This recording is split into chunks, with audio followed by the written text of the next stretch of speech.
Welcome back, everybody. PT Launch Lab, and it's episode 23. No idea. Episode 23, that's what we're going to go with. Welcome back, 2026, and today we've got Jack Atkinson. Town. Cheers, How you doing, mate? Yeah, good, good. How you feel like being on your first podcast? Is it a bit Yeah, weird? bit strange, bit different. Obviously, I was a guy that never put anything out there. Only a few years ago, didn't even like my own photo, so bit I strange. feel like podcasts are the easiest, laziest way to do content. Yeah. You just sit down and talk. Yeah, to plot it out, you could just talk shit for an hour. Have you got like an hour's worth of reels? I think on that note, mate, let's go right back then. So from where you started, from when was the first time you actually started training? Was that when you got to your worst, or did you have past training? Did you used to train when you were younger? Were you in school? Were you in any teams? Did you play rugby? Anything? Right from where it started, where it went wrong? Yeah. So, I played rugby a lot when I was a kid. Played age of like 9 up to like 17, 18. Did the typical like meta bird, kind of like started going less and less training. But I was always a big lad on pitch back then. Did a bit of boxing and that. All around Normie nights. Did that? Do you know we've been a rugby lad. Obviously, size can matter in rugby, can't it? Yeah. So, do you reckon that didn't help the weight situation because it was such a good asset during the sport and you could use weight to, or for an excuse to eat bad, or I just think eating wasn't even like a mentality for me back then. Yeah. Like I didn't think about it. Like I was a 13-pound baby. So like mate, I was like, poor mother. you know what I mean? Yeah. That weren't a natural birth, would it? No. God bless. But yeah, that's it. But no, it was like for me, I were always a big kid. I was one at lads and that, but it were always like we're always big lad on rugby pitch, running slowest. But like you say, it was never in my brain to like, eat well or do it like I just saw it as like, to be fair, I wasn't even great at rugby. It was more just all my mates were there. So I loved it. Like, and that's what we did. I think, I played rugby for years. It's not about, I mean, if you've already got a physical stature, it's one of those, rugby's one of those athletic sports, only people started out athletic now.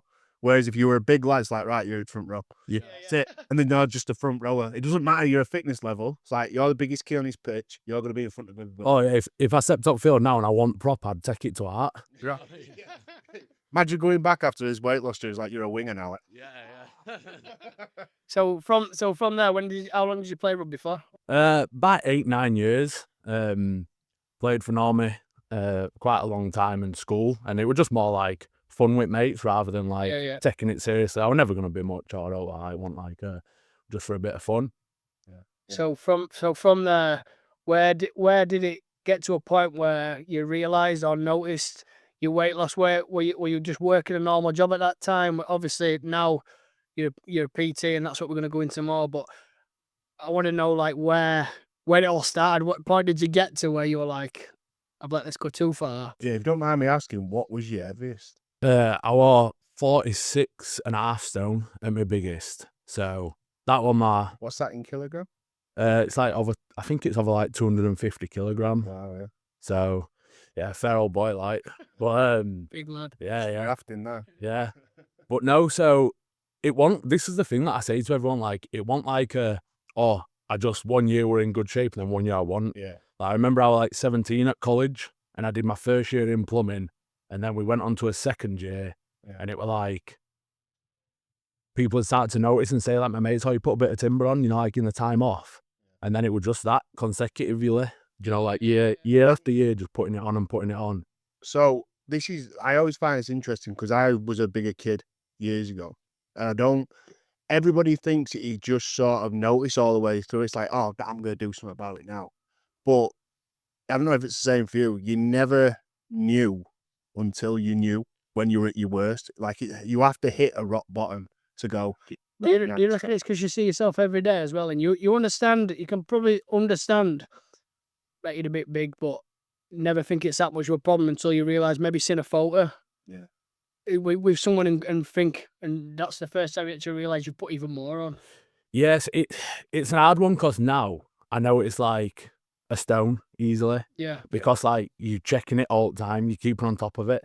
Whereas back then, I didn't really keep on top of weight, and also like I was used to being the biggest one in photos, Yeah. the tallest kid when we were in little school, the biggest lad on rugby pitch. Do you know what I mean? I was used to being the biggest one.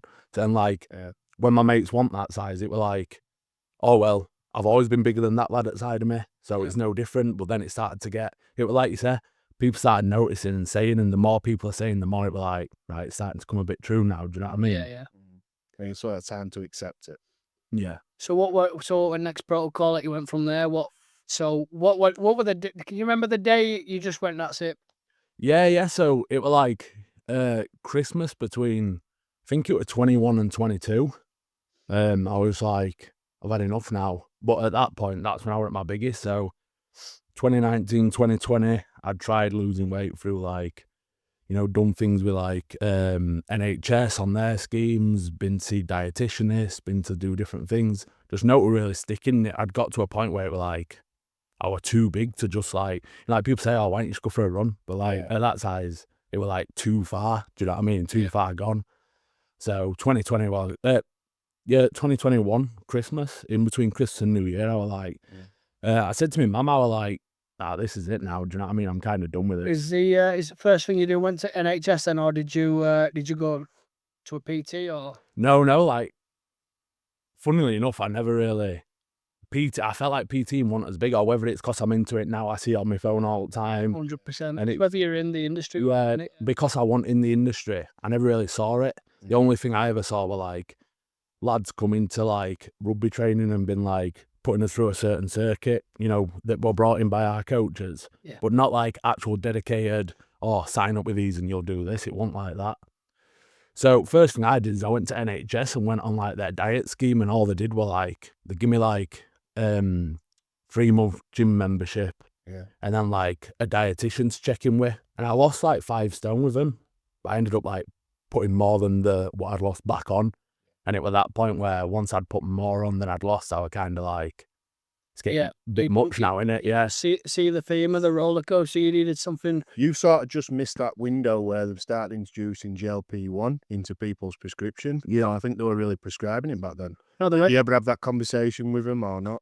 How recent is that? You know, like your Manjaros and yours. It's taken time since the. I know it has, but but it's only come it's to a forefront now. I think like last year. Yeah. Or it might again, because I wasn't really that much From worried about it. From what I got told about it, it's a friend of mine. She's really into it. Basically, it's been around since the 80s. Bodybuilders alike were using it, but because people are using it recreationally, the NHS introduced it to sort of monetize it. Yeah. But again, people get it through NHS, and people are like, I don't want to go through NHS. They'll get it from everywhere. It's just, well, you can't stop recreational use of anything. You can only control what you can control. And I think it's so popular now is because someone like you're like a really big example of you can do it. Yeah. But you have to stick it out. And I think people just like fall into these camps of what's the easiest and quickest way to achieve my goal. And the question is, are you going to be happier while you're doing it? Because at your point, you've been through all the hardships. All these people get quicker fixes on it and don't do anything to. Yeah, that's a good, interesting point as well. Is did you want to just lose the weight, or did you want to be fit and healthy? That's the main. No. For me, I just wanted to like.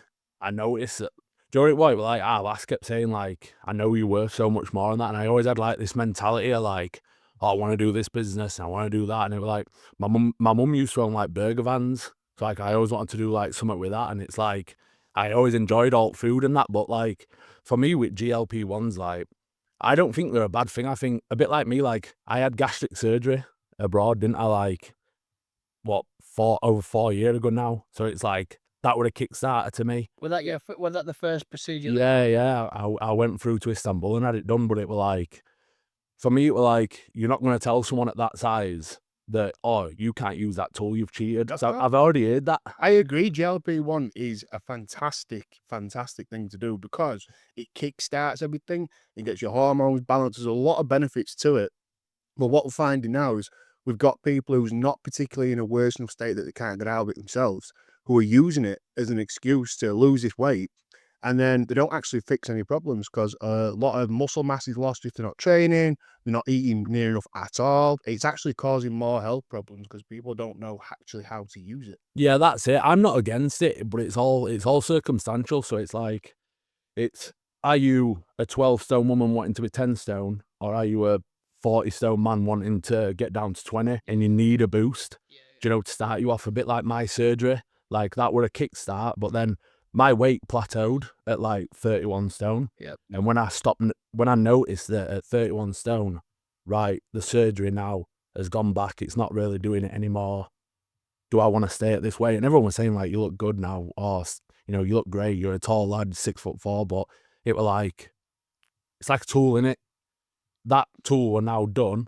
Can I carry on myself? And at that way, I could. Yep. So that's when I started getting into like training myself and stuff like that. So you tried the NHS, tried the schemes without them. You could see that they were going to be a roller coaster. So then you chose to go to Istanbul, get the Weight loss surgery. get the weight loss surgery, Yeah. and then from there you got to a sticking point, and then realised it's not enough to just have that you need to be training as well. Yeah, so that's it. So like, I went from like 46 stone down to, or 46.5 stone. I think I lost like 2 stone for the surgery. You have to have like a liquid diet for 12 weeks to shrink your liver. So got down to, let's say, 42, 43 stone, something like that. Went and had the surgery, and then I lost 11 stone. And at 31 stone, I noticed that like my weight had stopped losing because my mental side had not changed. Like, yeah, I was eating less, but it was still like, oh, biscuits, crisps, like things are called like slider foods. So like, if you can eat like, let's say you eat something like a dense protein like chicken, you can only eat so much of it in your stomach because your stomach's been reduced in size. Whereas slider foods like crisps and chocolate, they go through your stomach quicker, so you can eat more of them. Do you know what I mean? So I was like eating that, and then it's like at 31 stone, I'd stopped losing the weight. So it was like, right, now I need to start putting some actual effort into what I'm eating. Do you know what I mean? Was this in the time, because I remember when we first opened this place, you popped down to inquire about the boxing? Yeah, I did the boxing for the bit. You're in my classes for a bit. Because when you applied for the course, I saw the updates of where you was then. I was honestly flabbergasted. I could not believe how much you smashed it. Yeah. So I didn't do no training up to like 31 stone, and then a bit like why I've done what I've done so far, which we'll go into, but like, I didn't feel like I had anywhere I could train comfortably. So I were at like a Wakefield Council gym, you know, it's full of old women on machines and that. It's like, no one's going to judge me. No, like, not like now where, you know, in heavy bodybuilding gyms. So I didn't have the confidence. So, no, I think when I came here, I was probably down to about like, I think I was like 27 stone or something like that when I was still going through burpees and that. So, an interesting bit.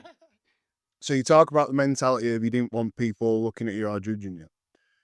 What's your mindset on that now? Because obviously I've spent a lot of years in gym, so is Ryan. What you realise now is, in my opinion, I don't know if it's the same as yours, no one's actually paying attention to you. Yeah, no one cares. So is that just your intrusive thought that's always coming forward? And now do you realise that, or do you still get that feeling? No, like, I now realise like everyone's there just to do their own work, get in and get out. Everyone wants to just go home and chill out. But it's like, it's hard to say that when you are so big, or when you are so unconfident, or like, I have people where they think they don't know what they're doing. So like, they're like, I don't want to go in and then do something wrong and have people look at me for doing it wrong. And it's like, make you more likely for people to reach out and be like, oh, you're doing that wrong. This is how you should do it. Yeah. But like, some people don't like that. You know, they're forced. It's all their environment. So it's like, unless you see it for yourself or you're around the gym again, you don't know what because I think the gym community can be the nicest of any, you know, to help people and support. I mean, some gyms you get can be a bit different, but most gyms I've ever been to have been welcoming through the door, and then if anyone's struggling, always helping, and there's never been any judgmental factor. I've never been in a conversation where someone said, hey, look at him doing this. I've just never seen it. I've only been witness to a very, very, very small number of gyms that have that attitude. Yeah, not very successful. Like, all round, probably at 5 towns, like, I've trained in like quite a lot at gyms, obviously from knowing different people who are in gyms, and a few different combat sports, you know, a bit like here and that. And it's like, every single person you talk to, like, if I tell my story, or if my story comes up, like they're all like, oh, that's mint. Like there's nobody that gives you a negative side of it. It's only people that are not in the gym industry that's ever said to me like, well, you've cheated your way, haven't you, because you had a surgery. And they were like, Yeah. but it's never like people in the gym. They know you need to do what you've got to do to get where you want to go. Nobody below you judges you. Yeah, it is. I find that it's like and as well, like when you're trying to do your own thing as well, like when I talk to people, like it's always the 9 to 5 guys that are like, oh, it won't work, or it'll fail. Like everyone that's doing their own thing are all like, go for it, 100%. That's fair from their side because they're not happy. Yeah, or jealousy because they don't want to take that risk themselves. They don't like that you're taking a risk. And the thing is, most of the time in the beginning, people want you to do well. They don't want you to do better than them. So then when you see and you get something behind them, that's when they've got something to say usually. Like I can remember when I first set my gym up and when I first set the Ultimate Shred up and it was doing well and everyone was buzzing and everyone was sharing it, and all of a sudden then when it got really big, I had the same people like putting stuff about it, like ripping into it, and I was like, and I literally had messages off that person saying, keep doing what you're doing, mate, you're doing well. And then as soon as it blew up, everyone had something negative to say. And I was like, they want to be there to support you until then they feel like they've wasted their life doing a 9 to 5. But yeah, I find that like the only it's a bit weird, isn't it? Because you can grow up with people and have friends from school and that want you to do well, or you think they want you to do well. Yeah. But then like the support you get in what you're doing is from like other people in the industry more. Oh yeah. It's like people you might have known like a year. They'll support you more than people that you grew up with. Yeah. Which is weird. I think that's a lesson of getting older as well. I think when you change your mindset, and I always say it, and we always say it, is a thing called small town mindset. And the problem is when you start doing something that's different from the herd.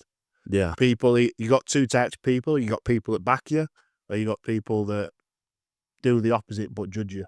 Yeah. You know, say, you know, if you have a failure in your business or your life, they're the first ones to go, well, I told you that. Yeah, well, do you know I went on about this to Maddie yesterday, my fiance, like, because I've always talked to her because every time she's putting pictures on, she's got all the nice clothes on. Everyone's always asking her where the clothes from, and she should do some on his TikTok or something. Like, she's at home most of the time. Like, why do you not do it? She goes, I know, but if I post pictures now, I don't get many likes. Or it's not like, I mean, she's not all in that, but it makes it sound bad. But and I said, you know, you'll get more support from other people who don't know you than people who do. That's just how it is. And I literally had that conversation with her yesterday. I said, I think she'd enjoy it. And do you know what? It's like this podcast might never take off, but I enjoy doing it, so who cares? Yes. Enjoy it. There's got to be an element of the enjoyment. Like, you can't be forced, such as yourself. You've gone from all of a sudden you're doing training just to help yourself, and then like you said out there earlier, become a passion from well. Oh yeah. There were nothing set in stone. Like, all of a sudden you get into it, you enjoy it. Why not make it your career? Yeah, it's so funny you brought that up because like I talk with a lot of people whose positions I think are good positions that they're in.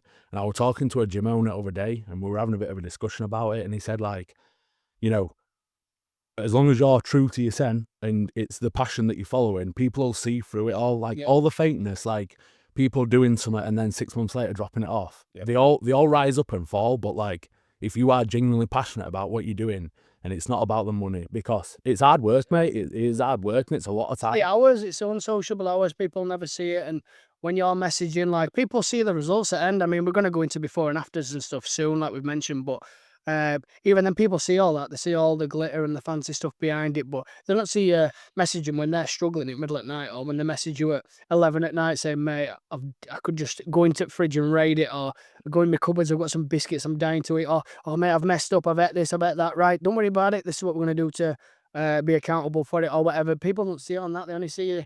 That's where you need the passion. Oh, mate, definitely. Especially with like the emotional side as well. Like, I've had clients like in tears on video calls to me and that, because like that week have failed. Yeah. And it's like the emotional side of it as well as draining, like how much you invest into people, and sometimes they don't invest it into themselves. That's the core of the job, isn't it? We've said 50-50 counselling. Yeah. Like, I could write programs with my eyes shut. I could write nutrition plans with my eyes shut. It's one of the easiest things you can do. Plus, you got the help of AI as well. Yeah. But the thing is now, what we're starting to realise and what we try and teach is the biggest job as a personal trainer is supporting the people that you're working with, because they can follow. If you could just follow a plan and get the results, we'd be useless. We'd be not necessary. But we're here to support them and let them know that they're on a journey. Yeah. Mistakes matter. That's it. And it's like you said, anyone can go on AI put their weight and height in and get what they need from it. But it's the accountability, and what I think is the main point of it. It's like having someone that knows been in that position before, which is great for me because I've been bigger than every one of my clients, so I understand where they're coming from. Yeah. So it's having the accountability, and I think it's also having like that, the person that understands where they're coming from, because everyone's been there. Like, you're on a journey, but everyone around you's not. Yeah. So other people don't understand it. So like, if people are trying to lose weight and all their friends are going out, or they're going for a meal here and this and other, and people don't understand, it's like they don't have that person to touch base with in the friend group maybe. Yeah. So they need someone outside of the friend group. Because I think that's important. Like, not having, I don't think PTs help when you're super close friends, because they don't have that, oh, I want to do well for them. It's more like, oh, well, he's my best mate. He's not Yeah, gonna, he's not, yeah. I get that with the fighting lads. So I don't, with the PT wise, I don't like, because I get everyone who, they didn't start off as friends, but then, so I agree with what you're saying. They didn't start off as friends. Now I'm very close with all my clients now, but a couple that I train with the fighting and stuff, and it's a bit more leeway to them when they shouldn't be. Like, they should be ones that we give most attention. But I know exactly what you're saying. But going back on that point, then, so you spoke to me just out there briefly. So following the program, like we've just been mentioning, then want enough. You said yourself, you felt like you almost needed counselling. Yeah, yeah. And that would it, because you kept falling. You'd go, right, I've done this really well, and then, all right, I'll put it all back on. Right? Yeah, yeah. So, like, again, that's probably, is that where the passion you first thought, is that you thought, do you know what I could do if someone were just helping me and talking to me or guiding me or mentally preparing me? I don't, it wasn't that, it was more just like, I didn't have that. Do you know what I mean? It was more like, I saw what I didn't have, until I went and got my own PT. Yeah, well, this is what I'm saying. Is that what, because you didn't have it? Is that why? Yeah. So that's it. So like, I didn't have it, and then I went and got my own PT, which did great for me. And it was like, it wasn't about like the plan he gave me or the food he told me to eat. 'Cause it was simple stuff. It was the fact that like, it was the fact that like, here's somebody that I don't want to let down, and somebody that like I know's watching me. It was a little bit, and someone to message, do you know what I mean? And that little bit of encouragement when you need it, and that little bit of accountability when you need it, having that bit and bat in it. Yeah, of course, mate. Yeah. I think there's like a really fine divide between, because it's really unavoidable, especially in my case, your case as well, most PTs, to not end up being mates with your clients, because you're spending a lot of time with them. Oh, but your first session to your 10th, like, it's completely different. Like, you're doing the walk in, you're like, yes, bro, and it's like, in your first week. Yeah, it's 100%. It's one of the best things about it, in my opinion, because you get to meet people and you get to really invest in people. And to be fair, my view on this is that when you get to know them more and you get to be friends with them, the level of honesty can increase. Yeah. Like, listen, right, I know that we enjoy our sessions, but you need to turn it up a notch, or you need to stop being hard on yourself. I know you're having a glass of wine every night. Just cut it back by one every other day. Yeah, you can have it more like a bit of a laugh or banter, depending on the person. Like, I mean, I must have spoke about it on every single podcast. I've been like a chameleon, and some people will come, mate, so yeah, man, like, and you'll give them a bit of shit for it, to be fair. But then others, you have to be a bit more delicate with them. Yeah, it's like that. Every single person's different. Yeah, it's like finding each person, like, what you need to be like with that person, isn't it? Like, some people, you might talk to them one way and they might react bad. Yeah. And then other people, you know, if you don't talk to them that way, they're not going to do it. Yeah. Do you know what I mean? It's finding that balance for each person. Figuring it out. Like, I've done, so I've made a couple of mistakes along the way and talked to the wrong person the wrong way, and then we had a little fallout. So, and it's only whether in their best intention, but it's just some people get dealt with different. That's from over years. I very, very rarely, if ever, get that now. But when I was younger and I was starting, like, you try one method and it works with someone, and you try it with everyone, and then all of a sudden you've got this these problems where people are reacting different, like we're saying. Yeah. So what type of training you're doing now? You're running with clients now, aren't you? Yeah. So it's basically just, it's very basics. Like, everyone's got their own specialism, you know, who they want to reach out to, their niche. For me, my niche is people who are, you know, either beginners in the gym or never really been in, not super confident in what they're doing. So we're doing a lot of basics, and it's more about the food, really. The training is just to supplement it. It's to start getting the brain into what they need to be building up to. I'm sounds daft. I've had people reach out to like, oh, I want to put size on and do this. I've said like, I'm not really your guy. Yeah. Like, it's great that they come in, but it's like, And that's how it should be in industry as well, not taking work just because you need it. And That's a really good level of honesty, Yeah. and that needs to be happening more. yeah, literally, I had it recently. You know, skinny lad wanting to put size on, and I said like, I don't really think I'm the person for you. Yeah. Like, yeah, we know each other, Yeah. but there is better out there that would be better in your scenario. Absolutely. And so from becoming a PT, so what were your approach to actually getting the client base? Was it using your story? Was it reaching out to people yourself and say, do you want to come do a bit of free training, build some testimonials? Like, what were your approach? So just obviously, what we're targeting for this podcast really is new PTs. Obviously, what we do is getting new PTs on board, getting people qualified.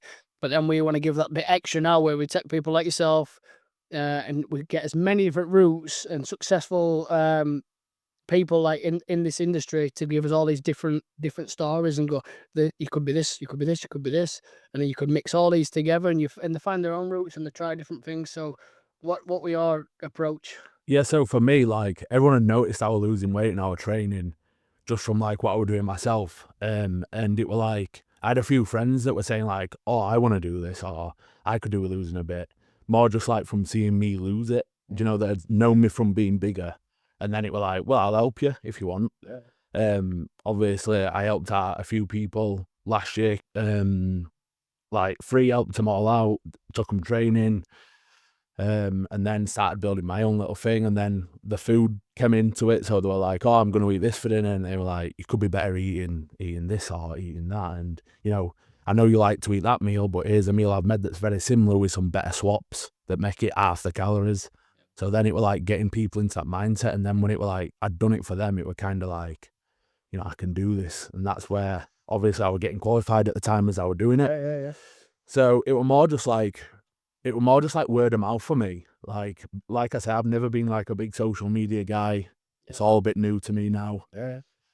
So it were never like, oh, I'm doing this for people. Like, if anything, the first post I put up about actually taking people in and on prices was like 2 weeks ago. Yep.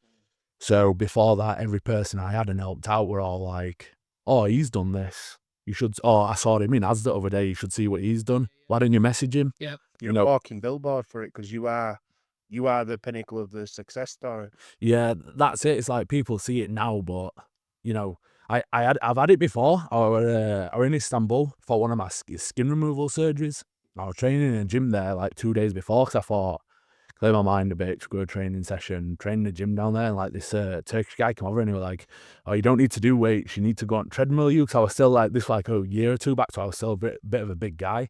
I thought like, you don't even know where I started, do you know what I mean? But like, is what it is, isn't it? Like, people who do know where I started and where I am now. I think that's one bad thing. I mean, obviously that sounded quite light-hearted, but I think that is that's one of the things, probably the cons about being in the gym, is people trying to help you when they actually don't know what they're doing. I mean, it's never happened to me, but you see it all over social media, don't you? And someone's doing something, probably an athlete who's practicing something, and they go, you don't want to do that, you want to do this, and you're like, mate. Well, these are language skills that we teach in the course. Basically, the way he did it was like, I know more than you, you should do this. Instead, you could have gone over and said, oh, what you doing? What's your goals? Says, oh, well, actually, if you added this into it, it might help you a bit more. Yeah. But instead, he come over and tried to put his foot down and say, you can't do this, this ain't going to work.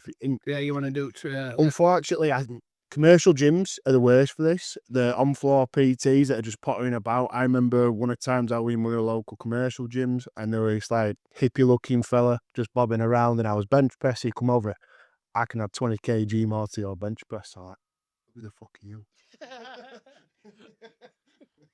And it's, for me, it's sort of hostile straight away. Yeah. Rather than saying, hi, how you doing? Well, exercise for us, would it? Exercise for us, yeah. He just sort of danced over, just like, Yeah, I can remember that strange guy, PT, and he lasted about 2 months, I think. But so from there, mate. So where are you training people now? Because you're not at a gym, or are you at... No. So I train at multiple gyms myself, just because I like to. I know a lot of people, and I like to keep in touch with a lot of people. 100%. And it does become a small world, doesn't it? Like, you end up like, everyone knows each other and we all get along, but it's myself, I've turned my double garage into like a one-to-one training facility. So again, reaching out to the people that Garage or garage? garage. I don't know. know. I don't know. You know, you're not the first person to say that to me. But yeah, Big way Yorkshire garage. It's in garage. that's it. Garage. That's it. Kid man's. Yeah.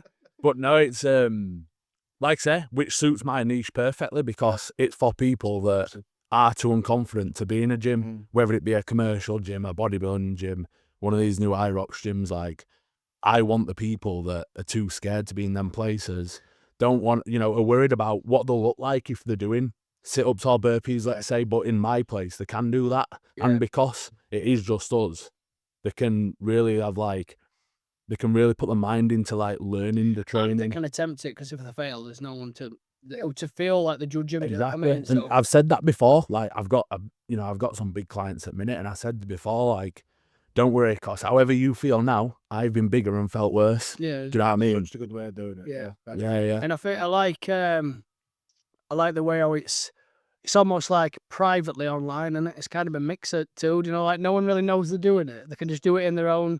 No one knows. They can message you. It's not like they're going to meet you in a big commercial gym. You'd never meet them people in a commercial gym. No. They have to message and be quiet. And all of a sudden, yeah.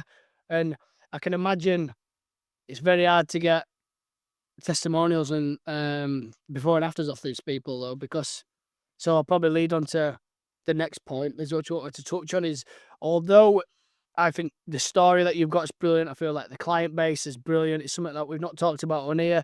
It's not. I've never really talked about it to anyone either. Like you've just said, people like myself who are quite quiet and I want to do it sort of in dark. And I never really thought about that either. So Yeah, that's the way this is. So what's that like trying to promote though? Because people don't want to. They don't want you to tell that, like the big guys are going to go, I don't want you to put me online. It's really hard, Where mate. you go. Yeah, it really is. It's like, obviously we do photos, but like I say to everyone, like, if you're not willing, if you don't want me to post them, they don't go nowhere. That's the point of me. Like, At some point they'll want you to post them, and that will be where your business absolutely skyrockets. That's it. But it's about keeping them on for that long. Do you know what I mean? To where they're confident in themselves, because I find a lot of people, it's like they come on, they lose the 5 or 6 stone, and then it's like they get happy where they're at, but not happy enough to be like shirt off over social media. I always think that as well with people with the weight loss. Obviously, they've got a tendency to. That's like you said out there. I mean, you should start saying it on podcast really, but it's an addiction. Yeah, It's an addiction. Is eating as much as it is drugs to them. So when they do that, although they're doing really well, there's always got that creep of that food addiction to come in. So it's very hard for them to just keep going. Yeah, that's it. And with testimonials, like, I do find it hard because, like, you see them out there where they're doing weekly ones, and they're all great. Anyone losing weight and getting healthier, or it's all positive, it's great stuff. I say this all the time, like, open a gym up on every street. It's better than opening a kebab shop up or an hairdresser. Yeah. Do you know what I mean? But like, if they're going from 14 stone to 11 stone, it's brilliant, but they're happy to put the photos on because they'll put the before photos on and not been that fussed. Whereas when they're going from like 30 stone to 20, at 20 stone, they still don't want the photos up there because they're still not where they want to be. How do you approach people who come in for weight loss and like, they're going to be hurdles, especially with people just starting. They'll come to you and they'll say, I've stuck to it. We know they aren't. Yeah. We know they aren't. They've come in, they might have put a pound on. How do you deal with that? Yeah, it's hard because like the deficit that they get put on with the foods they're given, the food volume is quite in a mass. So I know they're eating all the time, but the food they're eating isn't enough for them to gain weight. So when they gain weight, like, don't get me wrong, first week, it's quite easy, but like there has been people where I've said like, it's just not working. I don't want to take your money because I know that if you fail this, you're going to go somewhere. You've told everyone that you're doing it with me. Yeah. Then you've not done it. So then everyone thinks I can't do it. Yeah. And then it just looks bad for me. So if it's like after a few weeks, if I see people are just failing, and we've tried all those methods of being accountable, I do put things in place like photos daily of what they're eating. Like, obviously I don't do this with everyone, but like people I can see they're starting to slip. It's like steps getting sent through every day. And they're just basically, they end up becoming more work for yourself because it's like, I'm trying to keep them in check even more, so I'm doing more for it. Yeah, and another version of that would be people get hooked on, the first 2 weeks like weight loss, and it's like falling off them, and they're like, "Whoa, I lost a stone." Yeah. And all of a sudden it slows down, like, and then like, I ain't lost enough, and then that's your problem as well, which obviously we've got obviously you've got to explain to them. But approach I've always used. I mean, Callum said it earlier with choice. Repeat that with a choice. Would you prefer to look good on? So a lot of the time, the way that I do it and the way that worked for me and the way it keeps me consistent, you've got two options. Someone held a gun to you and says, would you rather look good for the rest of your life or feel good for the rest of your life? I choose feel good for the rest of Yeah, my life. and that's exactly where my point is leading to. Is the other approach is really good. So you can touch on the fitness thing. So a natural motivation will occur at some point anyway. So the person who's doing squats to, I don't know, they might be doing it above knees, and all of a sudden then we're only doing 5 of them. Next week you're doing 10. Then we're starting to get a bit lower.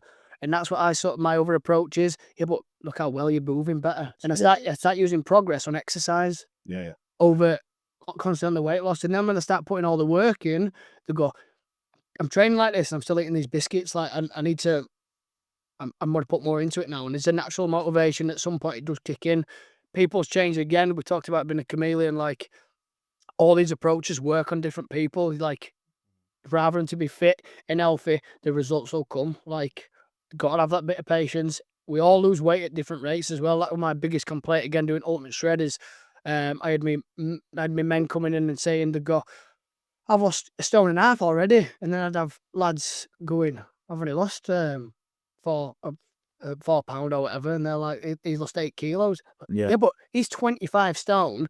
You're 13 stone. Like, Yeah, exactly. Which, did you want to start that way, or would you rather be what you are now? Like, and there's people don't look at any other perception other than that. They compare themselves and they're like, "Well, he lost this." So say a bit same with you. Well, you lost all this. Be like, Well, what I do on our plan is we have a weekly progress chart, and we put in what each person's lost each week, but we also work it out as a body percentage.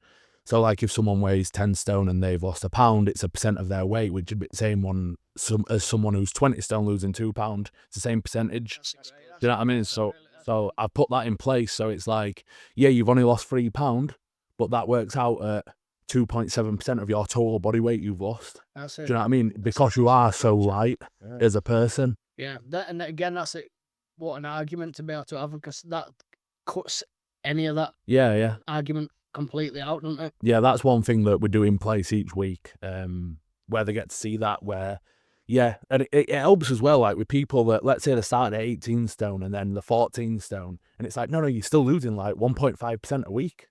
Like, so don't worry, because just like you are when you were start, but at start it was £4 a week and now it's £2 a week, it's still actually the same amount. So how important the before and afters, Cal? So we had this conversation. We did all his best bits out there. Stood out there. So now we're just reiterating what we said. It's usually We didn't know that there. Yeah. But we were having this conversation. I interestingly had this with our learners last week. So we were talking about before and afters, because one particular learner says, a little bit like what you said, like, my type of clients, my sort of target audience would not want to do before and afters. But before and afters are becoming a very old-timey thing. They're still belonging on social media to these transformation specialists and all this stuff. But when you look at it from the top down and you see a transformation forward, one or two things can happen, right?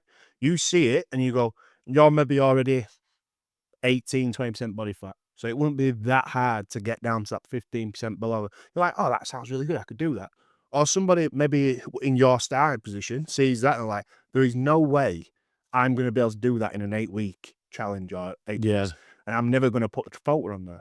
But the biggest changes that you described having is you're more confident, you're happier, you've got a bit of structure, you're sleeping better, your joints don't hurt as much. You were saying it during your practical, like, the movements you can perform now, you'd have had no chance doing them back when you started. Oh yeah, it's exact same. We did that charity walk, like, just simple like that. As what I wanted to build up to is, when you're trying to post on social media, if photo transformations aren't for you, you can go off case studies, you can go off videos and photos of your clients exercising.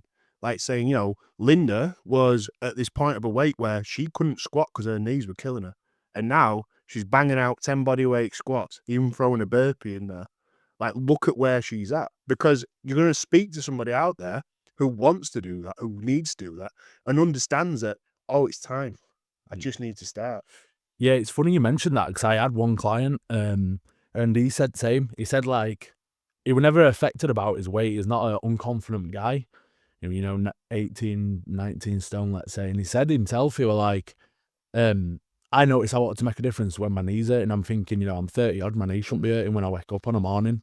And it's like the difference to when he dropped down to the weight he's at now, and saying, like, I jump out of bed, I'm never tired, and like part of it's obviously the insulin spikes, because before with the things he was eating, Yeah. so like he was feeling sluggish middle of the day, and he's saying, like, I shouldn't be tired halfway through the day.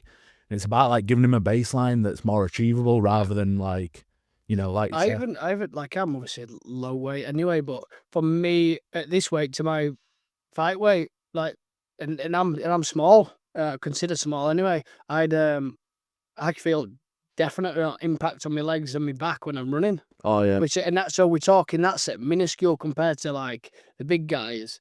I can't imagine the difference in pain and struggle, like just on each run. Oh yeah, me at my biggest, it was just walking pain. Yeah. Yeah, pretty much. But it's like one of them, and you don't realize how good it could have been until you're at it. Yeah. Do you know what I mean? I think that's what though. Done everything that's happened to you though has been the lesson you needed to get to where you are. So you're kind of thankful for it, aren't you? In a way, like you think, well, you wouldn't be here if you didn't put yourself in position. I think it builds more character, and like, what a story! And you've done something, you've achieved something. Like, coming back from that takes more out than just being gifted from birth and then been like with six pack all the time, to be put on with this addiction that you can't control, and then all of a sudden then fighting against that, and then all of a sudden pulling a career from it. And I think, Oh yeah, I don't even regret getting big. Like, it sounds daft, but like, I don't regret anything. I think everything happens for a reason. 100%.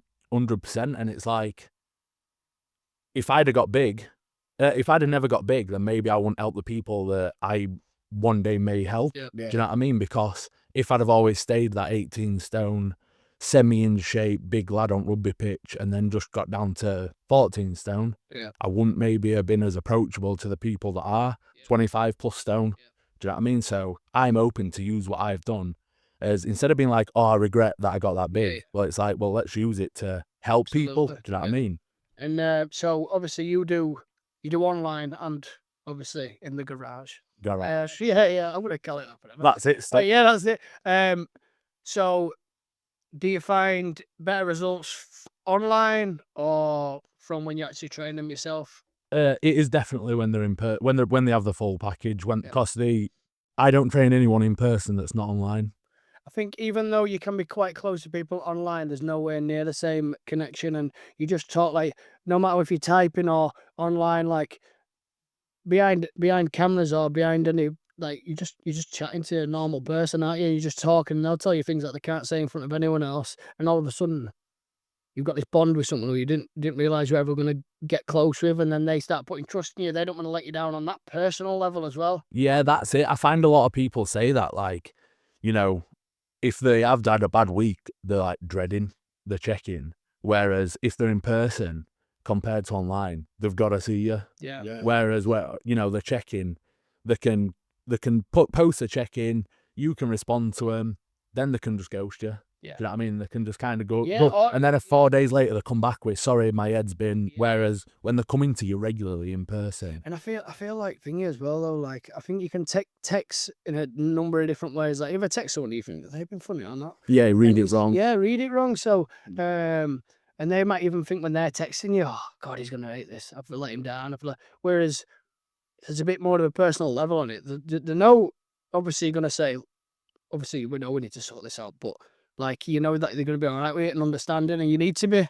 Yeah. You need to be. I've had different types of PTs even on this podcast, and some have got a no tolerance to, if you're not 100%, find someone else. Each to their own. I prefer to give everyone a chance, and I feel like they just need to find the way that works best for them. Well, that's it. That, mate, there's enough of us out here just in Wakefield alone now, where like you say, if your style is what you go to, if you want some absolute grinder, gonna kill it, it's absolutely on you all the time. If that's what suits you, then that suits you. That's not my niche. Yeah. My niche is I know where you've been. These are the steps I took, Yeah. and these are the steps you need to start taking. You understand the obstacles as well, don't you? And you know how hard it was to break habits, and like Callum said, you're living proof. Like, what a better thing than you are the product. Like, Yeah. you're the proof in it. So you can be like, listen, mate, everything you're feeling, I've felt a million times over. And you realise no one's trying to fail. No. You hit obstacles and hurdles. Yeah, and that's a good way. Good way of putting it. Well, just for them to reach like out, you know that they're at a breaking point. Yeah, When they're ready when they reach out, right, they're ready. Do you know what I mean? It's just should get that. Honestly, I like that. I love that. that's a good slogan. Yeah. I've actually got on a tattoo it. Wait, we'll get matching ones. No. I think that's it. Because everyone who does come, they've got to be some element of them needing help. Yeah. Just for them to message you, whether it would have thought for an impulsive thought to go, yeah, I need to do that. No. You know what I mean? And come away, or Yeah, so there's got to be on there. It's vulnerability, isn't it? Because you're admitting that you can't do it on your own. Yeah. And especially men, I find a lot of men they don't want to admit that they need that help. Yeah.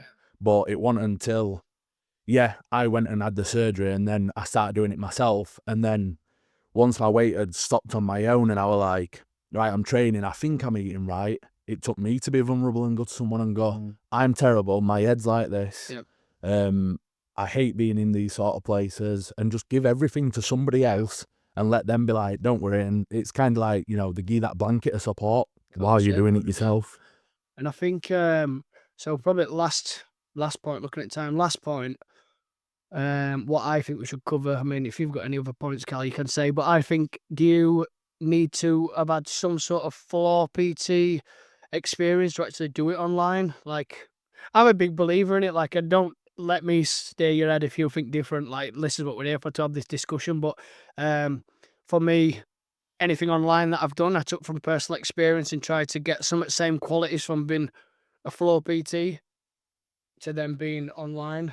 Yeah, it's the bit I'm finding difficult, because obviously I have my own gym with my own set of clients coming in, so I'm not doing the whole broach up to people in the gym, try and sell myself to them, and then take them through things. But I think as far as the training goes and understanding different people's skill levels and what they're capable of, you do need to be around different types of training levels. When I say floor PT, I don't mean I just mean like yourself in person is what a better way of putting it. But I've just always called it on floor PT, but in-person PT, we'll say then. So do you feel like you've got to have that personal connection and before you put it online? Because we all see now, you'll see it a million times, it'll probably do your head in, it does mine, where people have never got no PT experience, and all of a sudden I can build a 6-figure contract, you can live in Dubai, you don't even need to see your clients, like all that shit. Yeah, so it's a difficult, you can't do that. For me, I'm just like, it's a difficult one for me, because I started and I would just give him my friends' plans and workout plans before I'd ever trained anyone. Yeah.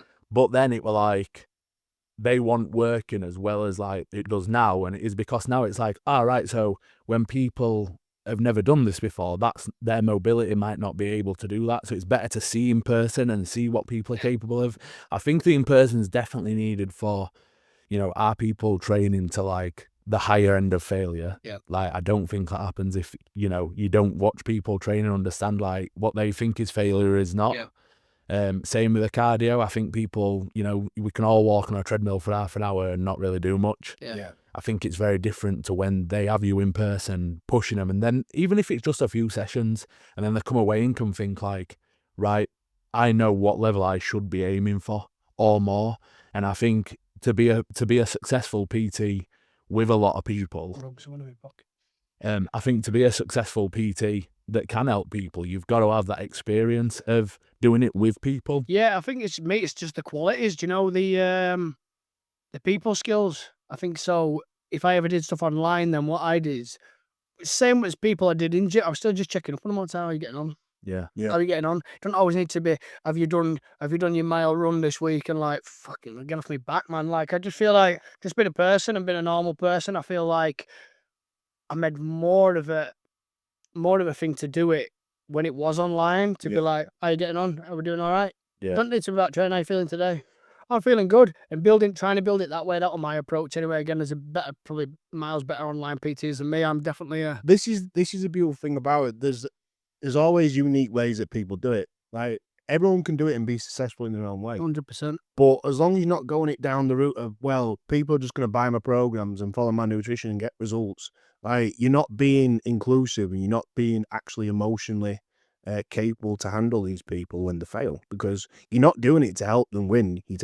You're there to give them hurdles so they can learn how to do this on their own. You're not supposed to be there forever. So yeah, there's a place for online. I think the way you do it is absolutely perfect.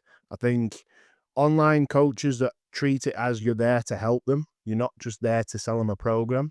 That's what an online coach is. 100%. And that's always my main point is people look for ways to make fast money and they get suckered in to this thing. They're like, oh, well, I train anyway. I'll be a PT. And you have got to have a passion for it. You have got to have the passion for it. You've got to want to help people. You can't just want to be on a beach with a laptop up taking photos telling people that you're making all this money. It's different between earning money and making money. You've got to earn it. Oh, definitely, mate. I earn more money driving a truck than I did doing what I'm doing now. But like you say, it's what do you get out of it? Yeah, Quality what of you life, not and change it. at some point, I wish you all the luck of it anyway, mate, that you will get to a point where you're doubling that money and yeah, well, it's the people that you can help, innit? It's like you say, you know, when you hear the even just I feel so much better in myself, or I made it for that wedding and I feel so much better. It's like the things that you take away from it, knowing that you could help that person. Yeah. That's it. It's helping other people in that life. just the thank yous after as well. Just like you don't even need to, like, sometimes you can just see it from the photo at the wedding. Yeah, yeah. And the smiles on the face is like, for me, that's enough. Like, I don't need a pat on back. Like, they come to me and that were enough appreciation for me. They chose me. That's How it. many PTs is there? And then they've gone, I want to go to you. Yeah, that's it. And hope for the people I can help, it'll be like I've saved a life. Yeah, yeah. Do you know what I mean? Because they are very big people. Oh, there's yeah, that's a great, yeah, again, mate, a great way of looking at it is there's a bigger picture, isn't there? Yeah, that's it. It's not just see how we can make them look good. It could save someone's life. How they can feel good. Yeah, Yeah. absolutely, mate. No better way Yes, I think to finish up than saving people's lives, mate. Like, where do you go from there? Unless you've got what else to say, Callum. no. I just Take want some to beat. say, I think what you're doing is fantastic. I think the journey that you've been on is amazing, and this is the good thing about what we always try and say is you've got a story to tell. You've got a fantastic story, and I think you can really build a business around your story, and you're doing that, and you're living body proof for that. So yeah, keep doing what you're doing, and thank you for coming on. Yeah, thank you, mate. Last thing, mate, is it what social media can the people find you on? TikTok and Instagram, it's Acco Trains, and Facebook's just my Facebook at Jack Acco. Right, perfect, mate. And for everyone else, like and subscribe. PT Launch Lab, thank you for watching.